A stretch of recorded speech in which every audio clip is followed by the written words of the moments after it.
Kasus gagal ginjal pada anak semakin bertambah dan menjadi ancaman bagi para orang tua.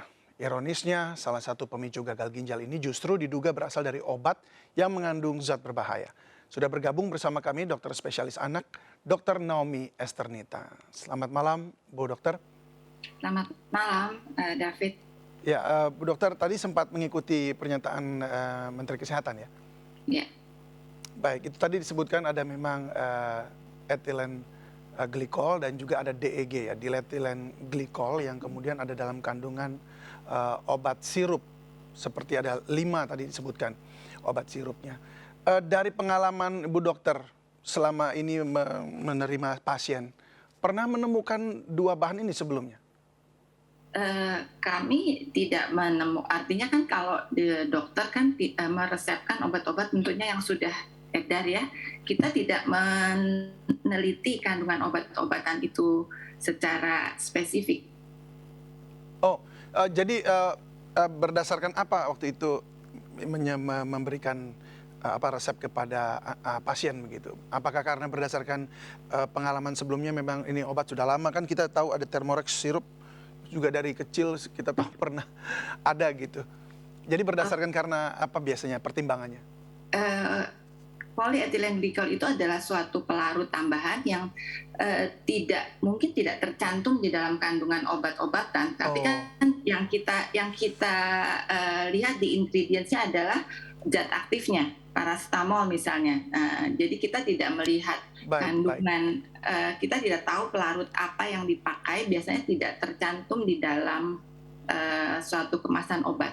baik. Jadi yang kita memperhatikan adalah kandungan zat aktif. Zat aktifnya untuk yang kesembuhan itu tadi ya, untuk Ya. menolong demam, menurunkan demam seperti itu ya. Jadi informasi itu pun nggak sampai ya ke dokter, kalau dari farmasi sendiri nggak pernah disosialisasikan ya. Iya. Oke, baik Bu, kita masuk ke gejala ya Bu Dokter.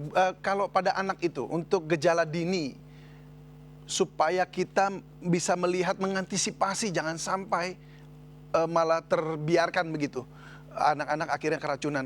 Itu kita harus melihatnya dari sisi apa nih? Selain mungkin urin yang kemudian tidak keluar begitu.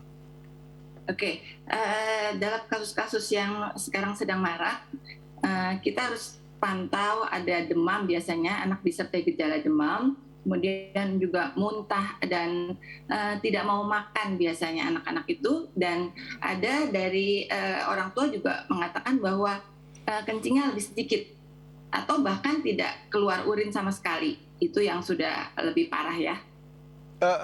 Yang harus kita cermati bagaimana? Karena gini, kadang-kadang memang kan kita tidak selalu memperhatikan anak itu ketika dia kencing begitu ya. Bagaimana membuat kita sadar bahwa seorang anak ini bisa mengeluh, menyampaikan keluhannya kepada orang tua, lalu kemudian kita bisa, wow ini bahaya nih gitu. Kita harus Iya, cek. jadi memang mungkin orang tua harus lebih waspada. Kalau dalam saat-saat sekarang ini anaknya demam, tentu harus lebih diperhatikan. Memang sebelum ini pun kalau anak demam itu penting sekali melihat urin. Karena kalau anaknya dehidrasi atau kurang minum juga urinnya akan sedikit. Ya, Apalagi dengan sekarang ini kita jadi kita harus mungkin kalau di anak-anak yang masih pakai pampers, kita mesti lihat pampersnya berapa kali nih ganti, atau dari pagi sampai siang harusnya kan dia udah buang air kecil ya. iya. Kalau dari pagi sampai siang pampersnya masih kering, tentunya ini salah satu tanda kurang urinnya yang keluar. Misalnya sehari Oke. harus berapa kali dia ganti pampers, ini kok nggak ganti-ganti pampersnya, itu harus dicermati. Jadi memang kita menghimbau orang tua harus lebih teliti atau lebih concern dalam hal itu. Urin itu sangat penting untuk dinilai, apalagi dengan anak demam. Baik, tadi dokter katakan bahwa kalaupun dia juga kurang minum kan juga buang air kecilnya juga kurang. Mungkin ada indikasi lain yang memudahkan orang tua itu untuk bisa memantau. Ya, ini berhubungan dengan gagal ginjal kan. Jadi Iya, iya. salah satu yang memang kita harus, selain klinis kan kita juga harus periksa lab nantinya. Tapi entry masuknya adalah anak dengan demam, dengan tidak mau makan, dan urin yang berkurang. Itu yang penting sekali. Yang kemudian kalau udah ada gejala seperti itu, lebih baik cepat dibawa ke dokter karena kita harus cek lebih detail. Jadi kalau sudah ada gejala-gejala seperti itu, dalam kondisi sekarang ini lebih baik cepat dibawa. Baik, Dok, sekarang ini kan ada sejumlah obat yang dicekal ya, sudah ditarik dari peredaran dan harus memang sudah nggak boleh ada lagi dan nggak diberikan ke anak-anak. Apa obat yang baik yang bisa dikonsumsi anak jika demam? Oke, Kemenkes dan Ikatan Dokter Anak Indonesia dalam kondisi ini lebih menghimbau adalah kalau bisa lebih baik non farmakologis dulu. Artinya begini, kalau mulai agak demam hangat-hangat, tidak terlalu tinggi, berikanlah minum yang banyak. Kemudian kompres hangat. Jangan buru-buru diberikan obat. Tapi kalaupun harus diberikan obat, artinya demamnya cukup tinggi, cepat dibawa ke dokter. Mungkin dalam kondisi sekarang ini kita lebih menganjurkan sementara pemberian obat-obatan dalam bentuk puyer. Jadi tablet yang digerus mungkin, jadi tidak ada campuran pelarut yang di dalam sirup sementara sambil menunggu investigasi dari Kemenkes. Baik, Bu, tadi Pak Menkes sempat menyebutkan ada satu obat yang dikatakan menjadi antidotnya dari etilen glikol ini, yaitu namanya fomepizole. Nah ini apakah dunia kedokteran istilahnya sudah tidak asing lagi dengan obat ini?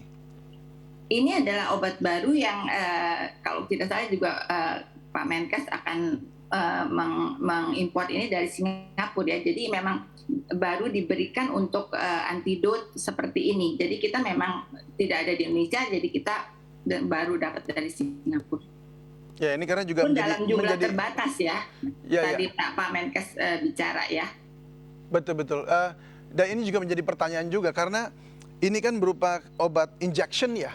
Dan apakah ini cocok untuk anak begitu? Apakah ya bisa ini tentunya masih baru. Saya tidak mempunyai kompetensi untuk berbicara mengenai itu. Ini pun baru ya. Pak Menkes juga baru untuk diadakan di Indonesia.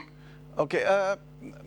Apakah ada bahaya lain selain obat-obatan yang dengan adanya etinol glikol tadi yang ada di dalam paracetamol? Adakah kandungan lain yang berbahaya? Sementara ini kita masih investigasi, jadi memang kecurigaannya ke arah sana. Tentu yang lain masih dalam, kita masih mencari, itu pun kita belum bisa mengatakan 100%, tetapi sudah mengarah ke sana. Mengenai yang lain tentu masih dalam investigasi. Tapi kenapa hanya obat sirup saja nih yang berbahaya, yang lainnya enggak gitu? Karena polietilen glikol itu adalah suatu pelarut tambahan. Jadi untuk mencampur untuk pembuatan sirup, kalau nggak sirup kan nggak dicampur dengan zat tersebut. Oke, baik. Kalau gitu Dr. Naomi, terima kasih banyak sudah berbagi bersama kami. Semoga ada jalan keluar dan obat-obatannya juga boleh tersedia. Dr. Naomi Esternita, dokter spesialis anak. Salam sehat selalu.